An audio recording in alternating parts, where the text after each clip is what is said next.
only going what people's telling me, and they're telling me that they didn't think that he's come up to the standard. A lot at Stoke City.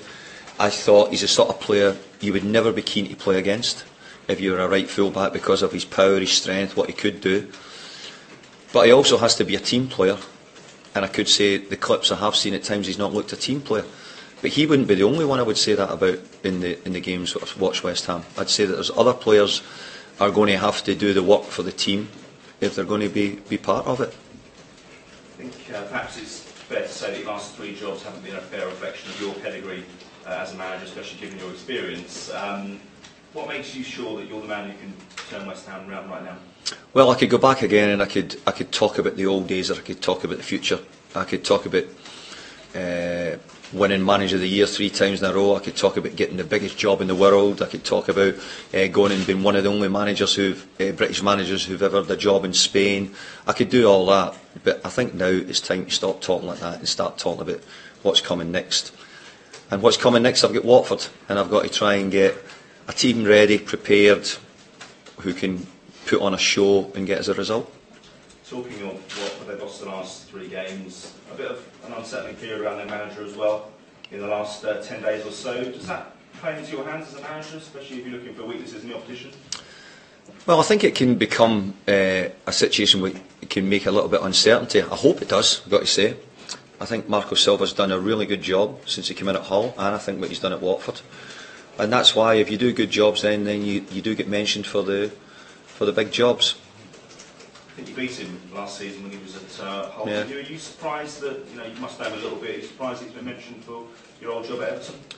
I think that what he done at Hull and what he done at Watford that's the reason why. Because he's shown that he can come in, he can work in the league, and he's had a great success of his teams at home, especially. He's had a great record, and I think he started very well in this country. David, what have your standout impressions been since arriving here at West Ham? I think really how much the players have been committed to what we've asked them to do. I think the players have sort of grasped it and got on with the jobs, everything we've done. I think they've embraced it as well. I think they've shown a level of commitment in their training and their work that I'm not frightened to give them more, or keep feeding them information, or keep trying to give them more. I think they've been very good in what they've taken in, and I've got to say, we've tried to put in an awful lot of work to them in the last 5 or 6 days. But on the other hand, we've got to make sure that we save energy for the game as well.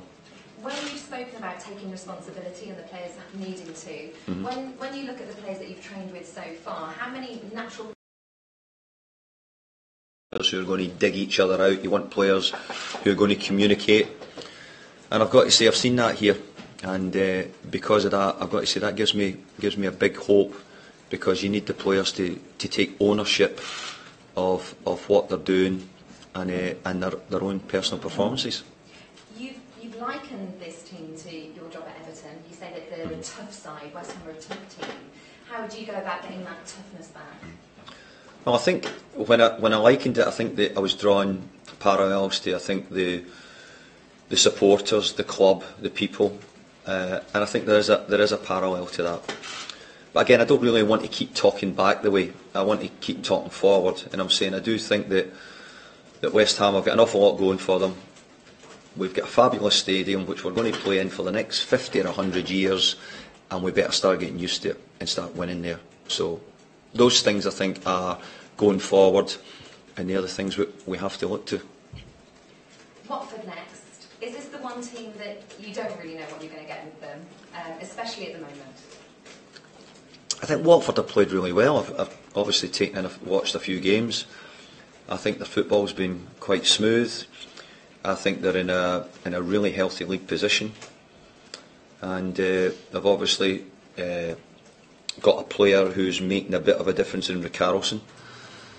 I think the rest of it as well is working very well behind them, and sometimes that one player can make a good team look even better, and I think he's done that to them. David, Pat Nevin said on Fight Live on Monday that you look 5 years younger. Do you feel 5 years younger? It must be coming down here south, I think that's what it is now. No, look, I've always felt like a young coach, and I feel like it because I've been out on the grass and we're out working. And it's been good because the players have had it, and that makes you. But you'll see it, and I've seen it.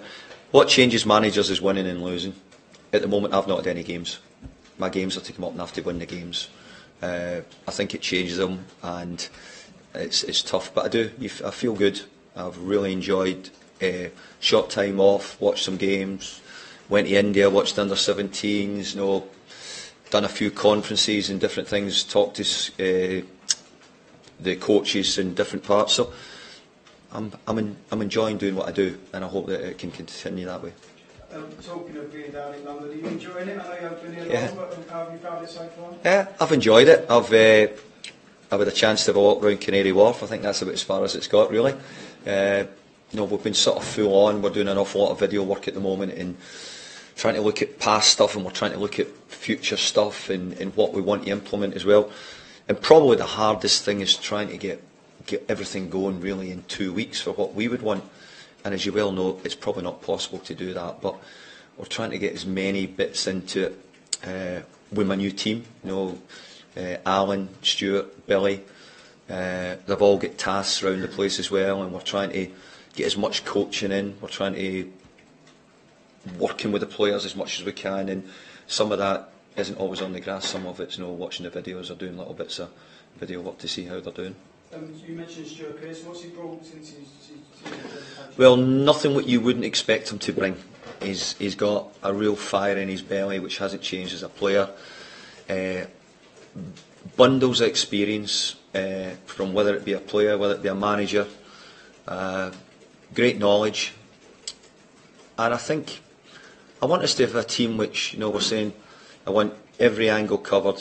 I don't want the players coming out in 4 weeks' time and saying, the gaffer's training is too hard here. Because I've already said that we didn't work hard enough before. So we're hoping to make sure that we get everything done as a staff. I feel as if I've brought people in who can do different jobs for me as well. And I hope if they're all at it, then it makes my job even easier at the top. You talked about the team running itself. When do you want them to take ownership of the team? I know you had things like JBL. Have you identified the leaders in there? I used to say that to the boys, I says, you don't really need me, you can run the team yourself. Because you all know your jobs, you know what your responsibilities are, you know what the standards you've got to set, you know your set pieces. So when do the players take that responsibility and say, hey, we know what we're doing, things change in the pitch, we can do it? I don't expect that to happen just now. I think that takes time to grow a level of confidence. But because of our league position, we have to quickly try and find a way of getting what works for the players and what level of responsibility they can take. Watford have scored a lot of goals, I think it's 5 in the last 5 minutes of matches. Is that a concern considering some of the miles of the West Ham players have run? I think it's the lowest in the league. Yeah, and I think we're also one of the teams who've probably conceded most goals as well later in games. So it's an obvious stat. So I'm hoping that we have a big determination in all the game. But I think as well later on in the game we've got to make sure that we're in there and we're not doing anything stupid. Can I just ask you one about Everton? David Holmes still hasn't got the job. Are you surprised at that, considering the turnaround in yourself and the company at West Ham, how quick that happened? Yeah, well, I think that every club will have their own way they do things. I think Everton in the past have been very slick and done things correctly. I still believe they're trying to do things correctly, and David Unsworth scored the first goal for me in my first game at Everton after 20 seconds or 25 seconds. So if Unsy gets the job, I'd be thrilled.